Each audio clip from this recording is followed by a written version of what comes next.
Akçelek'te 100 orunluk balabakçamız bugün günde уже kurulup büttü, dayar durar.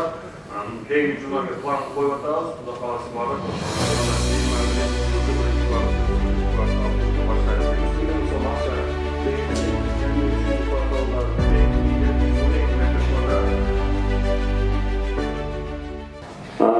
Жасыр Махмудович, чындыгында ошарда бүгүнкү курулушта ошол сапатына өзгөчө көңүл бурсаңыздар, курулуштардын сапатына. Андан кийин баягы жолду кар туздан тазалоо боюнча сөз айтып кеттиңиз. Мен сунуш берет элем ушуну. Негизи Ош шаарында бүгүнкү күндө 4 ишкана ушул кардан, муздан тазалайт бөлүнүп берилген. Ош шаарында бүгүнкү күндө 500 километрден ашык жол бар, бирок ошонун 167 километри гана бүгүнкү күндө тазаланат да, ошо кармуздан. Мен сунушум ушул буга чейин дагы мен жолдор башкармалыгына тапшырманы бергенмин, бирок бүгүнкү күнгө чейин алып келе элек сунушум. Ушул жолдорду көбөйтүү боюнча кача бир 250 километрге чыгарайлы, 300 километрге. Андан сырткары мына Ош тазалык муниципалдык ишканасына Кудайга шүгүр жаңы техникалар келди. Андыктан ушул мен сунуш берет элем, ушул 4 ишкананын ордуна ошол техникасы күчтүү бир эле ишканага жүктөп берсек. Себеби бул жол мага карабайт, ал жол сага карабайт деген баягындай атаандашуулар пайда болуп атат да. Ошого мен сизге сунуш катары айтып кетет элем, ушул боюнча бир сунуш кирсеңиздер, кийинки сезонго ошол жолдордун санын көбөйтүп и ошол бардык финансысы менен техникасы менен ошол бир эле ишканага жүктөп бере турган. Анда эмесе кийинки сөз Ош шаарынын мэриясынын капиталдык курулуш башкармалыгынын башчысы Мадаминов Шүкүрали Астанович, сизге берилет. Коллега мүчөлөрү жана коллеганын катышуучулары, бүгүнкү Ош шаардык капиталдык курулуш башкармалыгы негизинен Жасыр Махмудович баардыгына негизинен айтып кетти. Ош шаардык капиталдык курулуш башкармалыгы эки мындай айтканда источниктен же болсо эки источниктен акча каражатын каржыланып ошого чейин алып барат. Биринчи источник жергиликтүү бюджеттен быйылкы жылы 2020 жылы 201 миллион акча каражат бөлүнүп берилген. Ал эми республиканский бюджеттен 100 миллион акчага биз титулдук баракчасына кирип мындай коргоп заштап берген болчубуз. Аны Жасыр Махмудович айтып берди.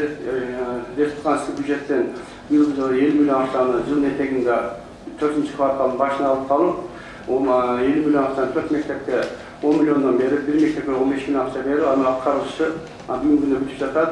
Калган баягы биздин кемчилик деген себебибиз акча каражаты кечигип келип, анан калган 50 миллион акчаны республикалык бюджеттен ошо баягы бизде мындай саясий кырдаалга байланыштуу ал 50 миллион акчаны быйылкы жылы ала албай калган, бул биздин баягы быйылкы жылы аткара албай калган иши болуп эсептелет. Аны эки жыл биринчи кварталына ушул сүйлөшүү жүрүп жатат. Эгер ошо 50 миллион акчаны кайра ала турган болсок, биздин баягы 4 мектептин 3 мектеби бүтөт. Быйылкы жылы Ломоносов мектебине 10 миллион акча берип, ал Ломоносов мектеби ушул биринчи кварталда тапшырууну алынып турабыз. Калган 3 мектебине ошо 50 миллион акчаны берген болсо 10 миллион акчалар калган десек бүтөт. Бир гана Амиртүк мектебиндеги ал жердеги 110 миллион акча керек экенин түшүндү. Аларга дагы быйыл жылы 50 миллион акча каражатын сурап жатабыз. Негизинен 200 мына быйылкы 2020 жылы жергиликтүү бюджеттен айтып кеттик. Негизинен бизге жергиликтүү бюджеттен 201 миллион акчанын негизги нерсе акчаны 60 миллион акчаны Акбура дайрасынын жээктерин реконструкциялоо жана жөө адамдар басуу жол жана башка курумларды куруу. Бул деген баягы азыр Жасыр Махмудович айтып кеткендей 334 миллион акча сметалык баасы болуп, 250 миллион акча каражаты жол чектелген бир пункту алып бүгүнкү күндө жергиликтүү бюджеттен 60 миллион акча толук бөлүнүп берилип, иш жүрүп жатат. 1 километр иши арабанын ташы менен баягы бекемделип, анан бетондоо иштер жүрүп жатат. Негизинен бизге быйылкы жылы мектептерге, ар бир мектептерге сметалык баасы 40 миллиондон 43 milyondan akça bölünüp, şunun 5 mekteptin 2 mektebi 23 milyon tegerekinde mektepte eğitim bala akçanı tapşırıp, daha bir bala akça bugün günde tapşırı alında dayan 100% dayan akıllıktaki 100 orunlu bala akçamız kalan 3 bala akçada bugün tolugmanın jергilиктүү bюджеттен bölüm akça bölüm verildi. Birinci kvartal değil, biz ona şartla baylaştık. Yanlar fevral aylarına tapşırarız.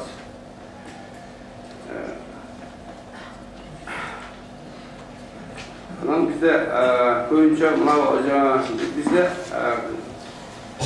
biz o şartlarda biz negizden bala bakça mekteplerde jana sap balda oynuş ayança таза su, sakın sular menen şu bizde jергilиктүү bюджетте titulga kirген iş şaralar o titulga kirip gana mектep boyunca iş alıp barabız. Bizde endi болгон мындай деталдык айткам, быйылкы жылы 201 миллион ичинде биз 28-29 объектти ошо аткарып бердик да. Аткарып жасап, тапшыргандар тапшырып, калгандары переход иш объект болуп, бүгүндө гарантиялык каттарын алып, акчаларын толуп бердик. Рахмат. Шүкүр Асланович, сурооңуздар барбы? Эң катышуучулар. Şükür Aslанович, биздин Ош шаардык мэриясынын бюджет тарабынан аткарылып аткан курулуштар буйрутмачы силер да туурабы? Тендер, мындайча айтканда заказчик, тендер силер өткөзөсүздөр да. Ошол курулуштун жүрүшүп атканда ошол курулуштун сапатына ким жооп бериш керек? Сиздерби же bizde kuruluşun sapatına biz kuruluş verilgen olsa biz dolborlu işinden başlayıp tapşırıp gos komisyaya çeynip bütün kuruluşun sapatına объемuna biz çok veririz. Анда суроо. Мына быйылкы жылы ушул Ош шаарынын ушу так ортолорунда Ленин көчөсүндө, Курматжан атка көчөсүндө канализацияны куруу боюнча иштер жүрүп да. Ошону көзөмөлгө алдыңарбы? Мына шаардыктардан көптөгөн ушу наразычылыктар келип түштү да, ошонучу туура эмес жапкан, өткөндөн кийин жол болсо үстүндө асфальты сапаты начар деген, даже мына журналисттер дагы телевидениялар ачып айтып, ушундай нерселер болду да. Ушуга кантип жооп бересиз? Туура, биз тендер берип атканда курушун кандай экенин билбейбиз. Иш жүрүп атканда байкадык, ал Макгермитва деген жоопкерчиликке чектелген фирманы баштап, баягы асфальт ишине келгенде действительно баягы суу түшкөндө басып калып, бузулуп кетип, алардан биз азыр гарантийный письмо алып, акчаларын баягы коюп, акчаларын кармап, мына басып алган, басып берген азыр басып койгон асфальттарды жокко чыгарып, кийинки жаздын биринчи күн ысыганда аны кырдырып салып, кайрадан басып берели деп туруп мен болду. Ал тапшырылбай жатат. Даже УУДдан протокол, даже ишине биз прокуратура жагына жазып бергенбиз. Мындайда Шүкүр Асланович, анда ошол суу маалда басылып калды деп айтып атасыз. Анда силер заказды бергенде эртерээк бергиле да. Ушул жай айында баса турган кылып туруп, расчётту алып, анан бериш керек да. Эмне үчүн силер ушу суу алып келип койдуңар ошо? Эми баягы долбоорлор иши бүтпөй калат. Тендерди баягы эмелер болот да, мероприятиялар алып, ушундай 3 айга созулуп кетип, кечирээк берилип калат. Ошо долбоорлоо иши дагы сиздин милдетиңизге кирет. Бизге акча бөлүнүп берет. Ушул жерге мисалы канализация тартыш керек. Анан биз архитектурага кайрылабыз, анан долбоор ишинин тендер берип, өзүнүн процедуралары менен 1-2 ай убакыт алып коюп, анан тендер бергенде 1-2 ай убакыт алып, ушинтип бул созулуп кетет да убактыбыз. Анан бюджет максаттар кечирээк бөлүнүп. Ошол убактыларды караш үчүн ошол жетекчи катар сиз ошол жерде отурасыз да. Ошол сиздин түздөн-түз милдетиңизге кирет. Бул биринчиден. Экинчиден, ошондой сапатсыз жасаган компанияларды силердин чордон списогуңар болуш керек. Ошондой сапатсыз жасаган компанияларды такыр тендерге киргизбеш керек.